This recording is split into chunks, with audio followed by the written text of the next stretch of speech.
Assalamu alaikum wa rahmatullahi wa barakatuh et bienvenue à vous tous dans cette nouvelle vidéo où l'on va continuer notre voyage à travers les miracles linguistiques du Coran, Inch'Allah. Allah n'a pas placé à l'homme deux cœurs dans sa poitrine. Ma ja'ala Allahu li rajulin min qalbayni fi jawfihi. Surat al-Ahzab numéro 33, ayah numéro 4. Donc, qui est implicitement exclu? Si Allah parle essentiellement de l'homme, la femme. Si il, Azza wa Jal, avait dit à la place du mot homme, rajul, s'il avait dit le mot être humain, insan, la femme aurait été incluse, n'est-ce pas? Mais il ne l'a pas fait. Pourquoi? C'est ce que nous allons voir tout de suite avec plus d'explications et de détails. Inch'Allah.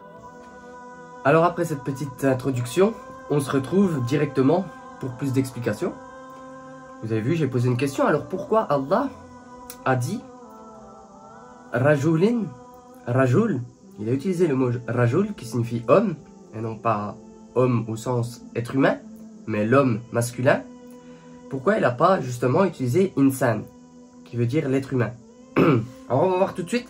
Déjà on va lire le ayah, qui est le numéro 4 de la sourate 33, Al-Ahzab, les coalisés. A'udhu billahi minash shaitanir rajim. Bismillahir rahmanir rahim. Ma ja'ala Allahu li rajulin min qalbayni fi jawfi. Allah nous dit, et dans la traduction française, et c'est sur ça qu'on va un peu s'attarder et on va essayer de comprendre pourquoi il est important de comprendre l'arabe, du moins d'essayer de rechercher la vraie signification des termes, parce que quand on a une traduction, on essaye de s'en rapprocher, mais on essaye de s'en rapprocher dans la linguistique française. C'est pour ça que, quelquefois, les mots ne correspondent pas. Alors, Allah n'a pas placé à l'homme deux cœurs dans sa poitrine.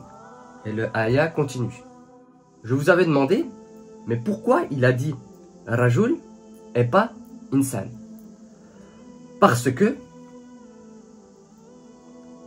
l'homme, il a bien un cœur dans sa poitrine, et la femme, elle a bien un cœur dans sa poitrine. Cependant, si elle tombe enceinte, elle aura deux cœurs. Mais là où on voit une petite particularité, et c'est là où j'attire toute votre attention, sur la force du Coran, la force de la langue arabe, la précision, la subtilité, ce qui pourrait agacer tous les détracteurs du Coran. Ouvrez grand vos oreilles. Allah, qu'est-ce qu'il dit? Il dit pas, comme c'est traduit dans le Coran, comme c'est dans nos traductions, Allah n'a pas placé à l'homme deux cœurs dans sa poitrine. Il dit Jawfi. Et là, le professeur Nu'man Ali Khan nous explique ce que ça veut dire Jawfi. Jawfi, ça veut dire dans l'entièreté, dedans. On réfléchit. Allah,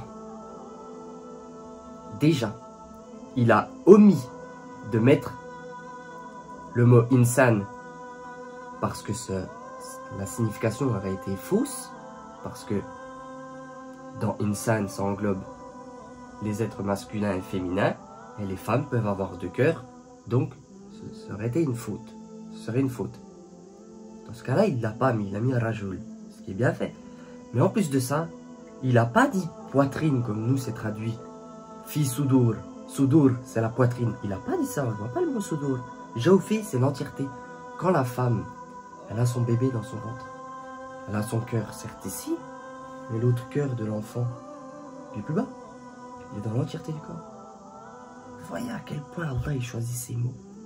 Voyez à quel point c'est subtil. Tabarakallah, mashallah. C'est ça la force du Coran.